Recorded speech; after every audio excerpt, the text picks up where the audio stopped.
When you were a kid, what did you want to be when you grew up?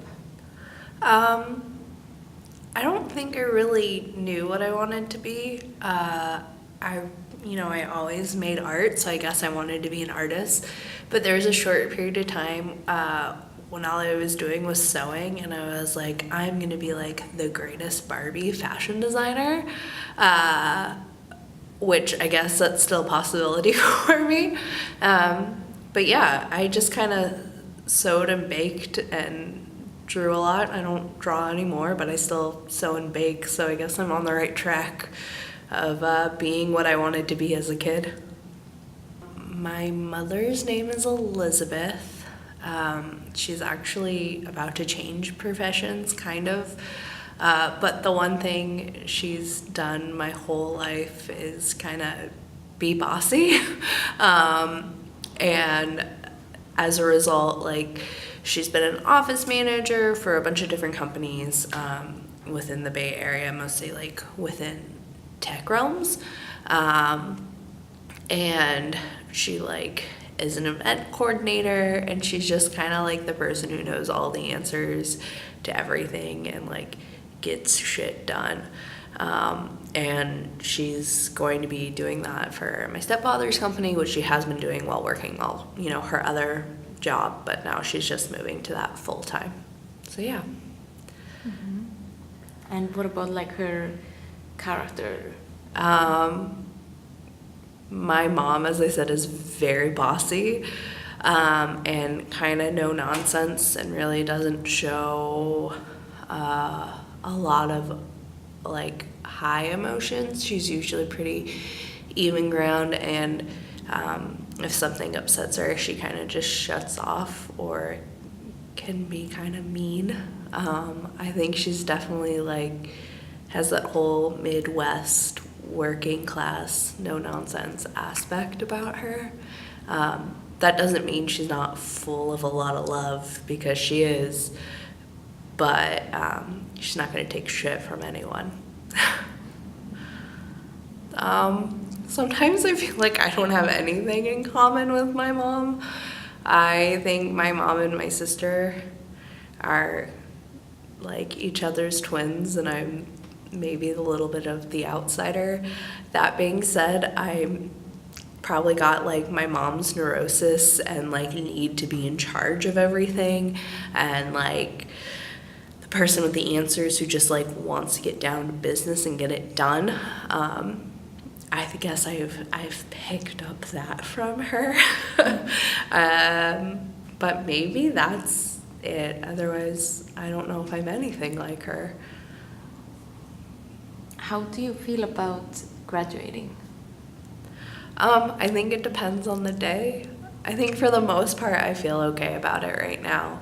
I will probably freak out about it, the closer it gets. I have no idea what happens after this, but for once in my life, I think I'm okay with that. I usually always have a plan of what comes next, and that actually is definitely because of my mom making me be that kind of person. And for once, I don't have a plan of what comes next, and I think that's a good thing.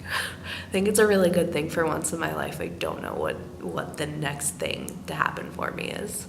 So I feel okay about graduating. Yeah, things that worry me about graduation. I'm definitely worried about like the mass amount of debt I'm in and paying that off, because I also put myself through undergrad. So I have like 5 years of undergrad debt and then 2 years of debt for grad school on me. So that's a lot of money. And I'm scared about like not being able to find a job that makes me happy, that's like within the arts in some way. I don't know, I have this like huge fear that the only thing I'm good at is school. And so if I'm not in school, like, what am I good at? And I think now I have to figure out what I'm good at if it's not school. But yeah, I guess all like minor things that I will figure out no matter what. do I want to stay in the Bay Area after graduation is like the scariest question in the whole entire world for me. Because out of everyone, here, I'm the only one who grew up in the Bay Area. I've lived in the Bay Area like all 28 years of my life, and 9 of those years, the past 9 years, have been in San Francisco. And I think for once I'm thinking about leaving, and that's terrifying. But at the same time, I know I can come back, and I will come back. I will die in the Bay Area for sure. But I think maybe it's my time to go. But I don't know where. I think like within the next year or two, I have to leave. The role of art. I think it's, for me, all about histories and storytelling, and I think everybody is an artist in their own way, and some of us just kind of take that and run, and others don't so much, but it's just kind of the recording of us being here, or the recording of those in our lives being here. And so, I mean, for me, it's the only thing I know. I have always made art, and I think I always will make art in some form, because I need to be like recording that history of my own or others. Yeah, my mom, like, I don't want to say like doesn't understand art, but probably doesn't understand art. And that's kind of my favorite thing ever, because she's totally willing to go to like museums and stuff like that. And instead of asking me like, oh, what is this about or something like that, she really loves to go and ask complete strangers like, hey, what do you think about this? Or like, hey, like, what does this mean to you? Or like, tell me about this.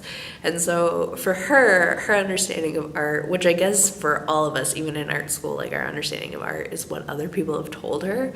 And in her case, like complete strangers. And I think that's really fun. And I think she's super open to it. That being said, like, she's sewn my whole life, and for her, it's mostly like, practical things like clothes and blankets, but I think she understands like where I'm coming from on a textile art point of view of like the recording of histories within every stitch, and I think that really excites her too. But yeah, I think she's just kind of open to like art can be anything, and like, but doesn't see herself as an artist in any way, shape, or form. That being said, grew up in a house full of like Ansel Adams reproductions and photographs and stuff like that. So I guess she had like some understanding. God, that's a really hard question. The most important thing for me in my life. God, I feel like everyone's gonna answer art, right? I don't know, I guess storytelling. I feel like I come from a family of either storytellers or story receivers, if that makes sense. My dad, who I don't really know and don't really have a relationship with, the only thing I really do know about him is like he was this amazing storyteller.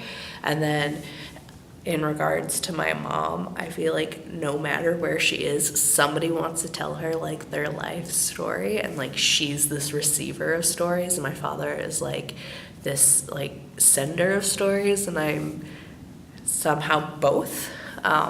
Like I feel like I tell a lot of stories, but at the same time I want to hear everybody's stories. So storytelling is probably the most important thing for me in my life. If I see myself in 10 years, the dream, maybe I have a PhD.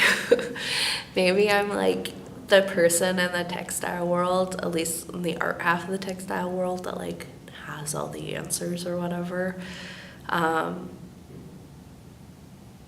don't know, realistically though, like maybe I'm lucky and I own a house and I'm still making art and showing art. And, like, that's super basic, but maybe that's all I want.